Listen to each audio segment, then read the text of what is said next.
For being here with us today to celebrate this milestone in Florida. Certainly this is a significant achievement by our legislature. Thank you for everyone here today who is shining a light on the challenges we face in this country. As you heard from the Lieutenant Governor, who's been a great Lieutenant Governor, thank you so much, and for highlighting the work of our statewide prosecutors and the Florida grand jury, who upon the direction and insistence of Governor DeSantis launched an investigation as to what was happening with transnational criminal organizations and how it was affecting Florida, those children that were being smuggled across the border, what we were seeing in terms of illegal immigration and the disastrous consequences of this president.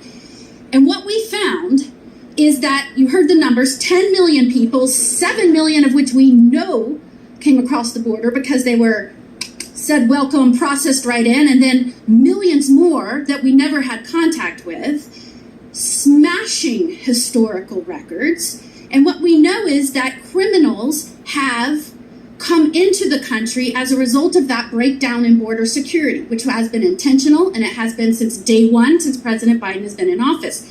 This governor recognized that this was going to be a real problem for the security and safety of our communities.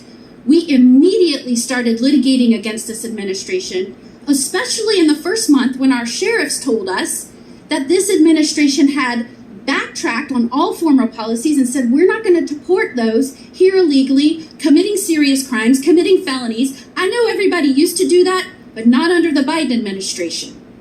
That left our sheriffs and our police chiefs and our state officers on the front lines combating people here, committing crimes that should never have been here.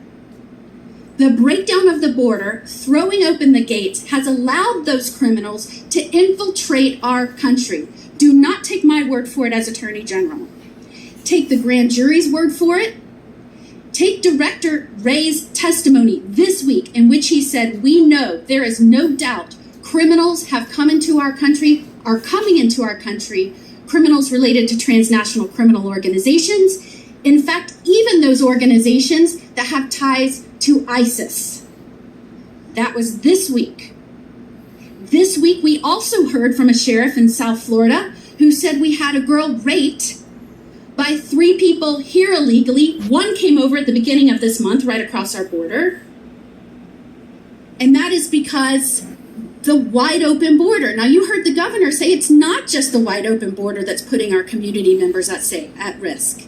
Right it's here. Also the programs that Biden has created. Never been done before, but now if you're in another country, he will bring you straight here. Right here. They've brought hundreds of thousands of people directly into our country and paroled them into the U.S. And as Governor DeSantis just said, we're already learning about those who are committing crimes.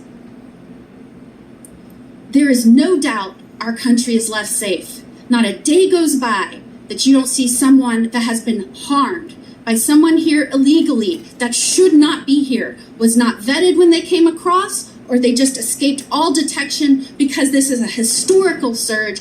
In fact, there are even mass release quotas by this administration. Quotas. How would our personnel ever be able to keep up with that? And these programs that have been created, which are totally unlawful, legal, we have fought every step of the way. Illegal. We have been in court litigating to push back on these illegal programs. With the support of Governor DeSantis, he's been fighting ever since. Taxpayers paid for it, by the way. Those here illegal. Committing crimes, but to stop these unlawful programs. We can't even deal with the ones coming across the border. Why are we bringing more? Right, why more? Unvetted into the U.S.? Unbelievable.